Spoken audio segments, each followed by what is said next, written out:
అంటే ఆ తోరం విశిష్టత ఏంటి? ఒకవేళ పూజ పరిసమాప్తం అయిపోయిన తర్వాత తోరాన్ని తీయడానికి ఏమన్నా నియమ నిబంధనలు ఉంటాయా? తోరము అనేటువంటిది ఏంటంటేనమ్మా, ఈ తోర గ్రంథి పూజ చేస్తాము కదా, అమ్మవారి నామములతో తోర గ్రంథి అంటే 9 దారాలు కలిసినటువంటిది, 9 ముడులు వేసి చేస్తారు.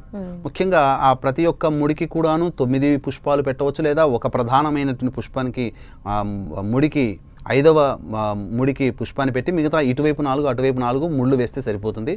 ఆ విధంగా తోరగ్రంథి పూజ చేస్తాం కదమ్మా. తోరగ్రంథి పూజ చేసినప్పుడు లక్ష్మీ అమ్మవారి యొక్క శక్తి, లక్ష్మీ నామాలతో పూజ చేస్తాము.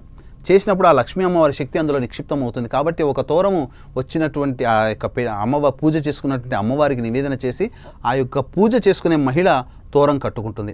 కట్టుకున్నప్పుడు అమ్మవారి శక్తి ఆ యొక్క తోరంలో నిక్షిప్తమై ఉన్నటువంటి అమ్మవారి శక్తి శరీరంలో ప్రవేశం చేస్తుంది. ఖచ్చితంగా ఆ యొక్క తోరం కనీసం ఒక రోజైనా కానీ శరీరానికి ఉండాలమ్మా.